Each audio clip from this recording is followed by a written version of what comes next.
दोस्तों, मेरे YouTube channel पे आप लोगों का स्वागत है।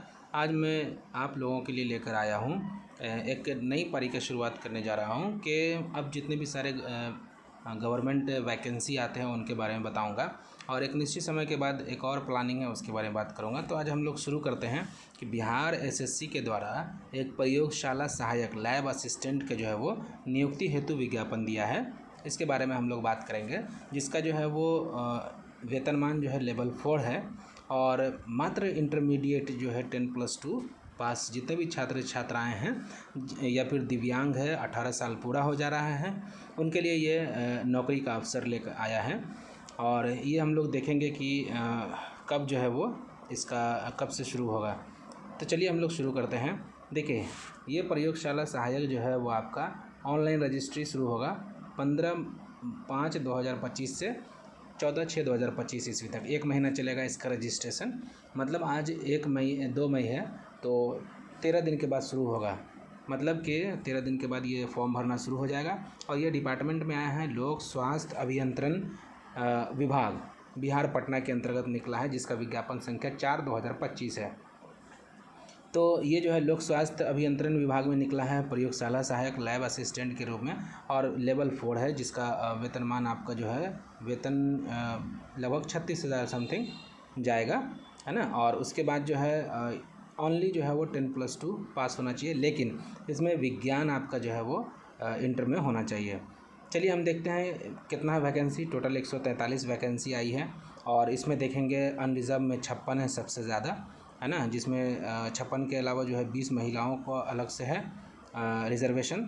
उसके बाद जो है वो देखेंगे SC में जो है 22 है और ST में 1 सीट है। अत्यंत पिछड़ा वर्ग में 27 है पुरुष के लिए और 9 सीट महिला के लिए। टोटल जो है वो 143 पद है इसमें लैब असिस्टेंट के रूप में, है ना। उसके बाद हम लोग देखते हैं कि इसमें और क्या क्या चाहिए। देखिए, हर विज्ञापन में लिखा रहता है कि सभी रिक्तियाँ और पाबंदी का घट बढ़ सकती हैं, लेकिन ये चुनावी माहौल है तो और ज़्यादा बढ़ने की ही संभावना है। इसमें देखिए एज कितना मांगता है। एज जो है वो आपको 18 वर्ष होना चाहिए, लेकिन कब से 18 वर्ष होना चाहिए ये भी मायने रखता है। देखिए, उम्र सीमा की गणना जो होगी आपका 1/8/2024 के आधार पर गणना की जाएगी। तो 1/8/2024 को देखेंगे आप, उससे घटाएंगे आप अपने डेट ऑफ बर्थ को, तो 18 साल अगर पूरा हो रहा है तो उससे जो है वो आपका हो जाएगा। आगे हम बताएंगे कि कैसे डेट ऑफ बर्थ निकालते हैं। अधिकतम उम्र सीमा कितना होना चाहिए? मैक्सिमम 37 साल होना चाहिए, है ना। पिछड़ा वर्ग के महिला हो या पुरुष हो उसको 40 साल मौका मिलेगा और अनरिजर्व महिला को भी 40 साल मिलेगा। उसके बाद जो है वो आपको अनुसूचित जनजाति के लिए भी 42 साल मिलेगा। अब देखिए इसमें क्या क्या है, ये सब आपके काम की चीज़ नहीं है, इसके बारे में हम लोग बात करेंगे। देखिए, उम्र सीमा में जो है वो 5 वर्ष, अधिकतम 5 वर्ष है, ये सब काम की नहीं है। चलिए अब हम देखते हैं कि परीक्षा का प्रारूप क्या होता है, क्या होगा। तो देखिए, परीक्षा आपका जो है वो ऑब्जेक्टिव होगा। क्या होगा? ऑब्जेक्टिव होगा। सबसे बड़ी बात ये, अब ऑब्जेक्टिव होगा तो ये एक तो है कि उसमें नेगेटिव होगा कि नहीं होगा वो देखेंगे, और इसका सिलेबस क्या होगा वो भी देखेंगे, है ना। तो देखिए, प्रारंभिक परीक्षा जो है वो ऑब्जेक्टिव होगी। हाँ, प्रारंभिक परीक्षा के माध्यम में कोटिवार उपलब्ध रिक्ति के 5 गुना जो है वो अभ्यर्थी का चयन किया जाएगा PT में, और यदि 5 गुना किया जाएगा इसका मतलब इसमें मेंस भी होगा। टोटल क्वेश्चन कितने होंगे? ये देखिए, ऑब्जेक्टिव में बहुविकल्पीय होता है। अब जो है BSSC जो है वो 4 ही ऑप्शन देता है, BPSC जो है वो 5 ऑप्शन देता है, तो आपको इसमें 4 ऑप्शन ही रहेंगे, ठीक है। उसके बाद देखिए, कुल प्रश्न कितना होगा? 150 होगा और प्रत्येक सही उत्तर के लिए कितना होगा? 4 अंक। मतलब क्या हुआ? 150 क्वेश्चन हुआ, 4 अंक का हुआ, मतलब 600 का, है ना। इसमें देखिए 600 का होगा और प्रत्येक गलत उत्तर के लिए आपको 1 अंक का कटौती किया जाएगा। ये भी चीज़ है कि आपको जो है वो प्रत्येक गलत उत्तर के लिए 1 मार्क्स कटेगा, ठीक है। तो अभी तक हम लोग ने देखा कि ऑब्जेक्टिव होगा, 4 क्वेश्चन पूछा जाएगा, 150 क्वेश्चन होगा, प्रत्येक सही आंसर के लिए 4 और निगेटिव के लिए 1 अंक कटेगा। परीक्षा कितने देर का होगा? देखिए, परीक्षा की अवधि 2 घंटे की होगी, जो जनरली होती है। और परीक्षा का जो भाषा का माध्यम होगा वो बिलिंगुअल होगा, हिंदी और अंग्रेजी में, ये भी आप जानते हैं। और चलिए अब आप सिलेबस देखते हैं, इसका पाठ्यक्रम क्या है। देखिए एक सामान्य ज्ञान का पत्र होगा और जिसमें सामान्य अध्ययन होगा 35 मार्क्स का, है ना। ये 35 मार्क्स का BSSC का सिलेबस सेम रहता है। विज्ञान में अगर हम लोग देखेंगे तो ये 75 मार्क्स का है, ये थोड़ा ज़्यादा है, हाँ ये थोड़ा ज़्यादा दिया है, 75 मार्क्स का है। उसके बाद हम लोग देखेंगे मानसिक योग्यता और मानसिक क्षमता जांच, मतलब मैथ और रीजनिंग जो है वो 40 क्वेश्चन होंगे और 40 चौका 160 मार्क्स का होगा, है ना। तो 75 और 35 कितना हो गया, 110 और 40 150 मार्क्स हो गया। अब सामान्य अध्ययन में क्या होगा, देखिए BSSC के द्वारा जो भी सवाल पूछा जाता है वो लगभग जो सिलेबस होता है वो लगभग सेम होता है, वो हम देखेंगे। सामान्य अध्ययन में क्या है, वर्तमान घटना, दिन प्रतिदिन की घटनाओं का सूक्ष्म अवलोकन करेंगे, वैज्ञानिक दृष्टिकोण रखेंगे, है ना। और बिहार हो गया, भारत हो गया, पड़ोसी देश से संबंध में विशेष रूप से पूछा जाएगा। समसामयिकी में क्या होगा, वैज्ञानिक प्रगति, राष्ट्रीय अंतर्राष्ट्रीय पुरस्कार, भाषा, पुस्तक, लिपि, राजधानी, मुद्रा, खेल, खिलाड़ी इत्यादि वगैरह रहेंगे। भारत और उसके पड़ोसी देश से पूछेंगे, है ना। अब देखिए पड़ोसी देश का इतिहास होगा, जैसे पाकिस्तान का हो गया, अफ़गानिस्तान का हो गया, चाइना का हो गया, भूटान का हो गया, बांग्लादेश का हो गया, श्रीलंका का हो गया, मालदीव का हो गया। तो थोड़ा बहुत पढ़ना है, बहुत ज़्यादा नहीं पढ़ना। भारत का इतिहास आपको अच्छा पढ़ना है, संस्कृति थोड़ा बहुत पढ़ना है, भूगोल आपको अच्छे से तैयारी करना है, स्वतंत्रता आंदोलन से बहुत क्वेश्चन आते हैं, है ना। भारतीय कृषि और प्राकृतिक संसाधनों की प्रमुख विशेषता, कृषि से थोड़ा बहुत पूछता है। भारत का संविधान जानते ही हैं कि हर एग्ज़ाम में आपको संविधान से क्वेश्चन पूछेगा ही, राज्य व्यवस्था से। देश की राजनीतिक प्रणाली से, पंचायती राज आपका हॉट टॉपिक रहता है, इससे पूछेगा ही।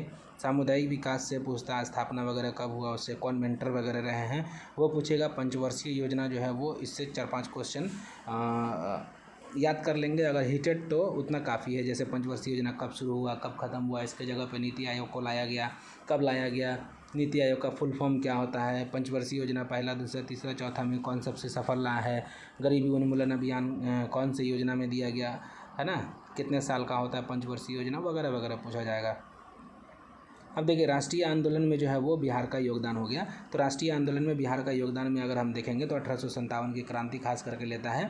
और उसके बाद जो है वो गांधी जी चंपारण आंदोलन में आए थे, उसके बारे में है। कृषि आंदोलन है और डॉक्टर राजेंद्र प्रसाद जी के बारे में पूछा जाएगा। उसके बाद आपको मौलाना मजरुल हक के बारे में पूछा जाएगा। कुछ ऐतिहासिक चीज़ों के बारे में राष्ट्रीय स्तर पर जो बिहार का है उसके बारे में पूछा जाएगा। अब आते हैं विज्ञान खंड में, देखेंगे विज्ञान के प्रश्न इंटरमीडिएट लेवल के होंगे। तो देखिए ये तो बोलता है कि हम 10+2 का होगा, लेकिन 10+2 का होता नहीं है, बल्कि आपका 10th तक ही जो है वो सवाल रहेंगे, ये तो फिक्स है। भले ही ये लिख दिया है लेकिन आपको 10 तक पढ़ना है। अब देखिए मात्रात्मक योग्यता और मानसिक जाँच क्षमता। अब देखिए नंबर सिस्टम हो गया, मैथमेटिक्स में पूर्ण संख्याओं का अभिकलन हो गया, दशमलव भिन्न हो गया, संख्याओं के बीच संबंध है, अंकगणितीय संक्रिया, परसेंटेज पूछता ही है, अनुपात रेशियो पूछेगा, average, simple interest, profit and loss, ये सब पूछता है, ये हीटेड टॉपिक है। बोर्ड मास वगैरह हो गया, है ना। सिंपल इंटरेस्ट पढ़ेंगे तो ऑटोमेटिकली आपको कंपाउंड इंटरेस्ट पढ़ना पड़ेगा। उसके बाद मानसिक क्षमता में, उसके बारे में ये भी बता दें मैथमेटिक्स के लिए कहाँ से आपको तैयारी करना पड़ेगा, क्योंकि मैं कई सारे एग्ज़ाम को निकाले हुआ तो मुझे पता है कि कैसा सवाल आता है और कैसा सवाल पूछा जाता है और कौन से बुक से पूछा जाता है, ये भी मुझे पता है। अगर आप लोगों को चाहिए कि हम बताएं तो कमेंट में बताएंगे तो मैं किताब का भी नाम बता दूंगा। अब देखिए मानसिक क्षमता जांच है, इसके बारे में इसको देख लेंगे कि शाब्दिक और गैर शाब्दिक दोनों प्रकार के पूछे जा सकते हैं। सदृश, समानता, भिन्न स्थान, ये सब पूछा जाएगा। दृश्य हो गया, स्मृति, विभेद, अवलोकन, संबंध, अवधारणा। तो देखिए रीजनिंग और मैथमेटिक्स में, रीजनिंग में कितना क्वेश्चन पूछा जा रहा है, 40 क्वेश्चन रीजनिंग और मैथ में। तो ये 40 में नहीं, कम से कम तो आपका 38 मार्क्स, 38 क्वेश्चन जो है वो सही होना चाहिए। 1-2 क्वेश्चन अगर छोड़ दें तो आपको 37 से 38 क्वेश्चन जो है वो 100% सही बनाने होंगे, तो आपका इसमें जो है क्वालिफाई होने का चांसेस रहता है। अब देखिए क्वालिफाइंग मार्क्स क्या होना चाहिए, तो ये सारे एग्ज़ाम में रहता है। अनरिजर्व के लिए होता है 40%, है ना, कि 40% मिनिमम लाएंगे तो आपका जो है वो लिस्ट में आएगा। लेकिन मिनिमम से तो यहाँ सिलेक्शन नहीं होता है, मैक्सिमम से सिलेक्शन होता है। तो आप जब तैयारी कर रहे होंगे तो इस चीज़ों को भूल जाएं, आप मैक्सिमम करने का कोशिश करें। पिछड़ा वर्ग के लिए देखिए 36.5% है, अत्यंत पिछड़ा वर्ग के लिए 34% मिनिमम होना चाहिए, SC ST के लिए 32%, महिला वर्ग के लिए 32%, दिव्यांग के लिए भी 32%। अब देखिए एग्जामिनेशन फ़ी कितना लगेगा, तो देखिए जितना भी सामान्य जनरल है, पिछड़ा वर्ग, अत्यंत पिछड़ा वर्ग, उनका जो है वो 540 रुपया लगेगा मात्र।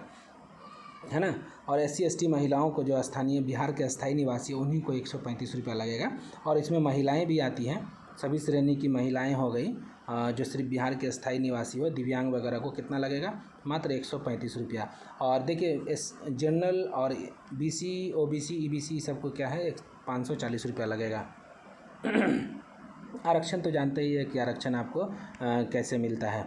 और ऑनलाइन जो है वो रजिस्ट्रेशन के बाद पेमेंट अलग अलग होगा। इसके अलावा जो है वो देखिए आप और मैं आपको दिखाना चाहूँगा।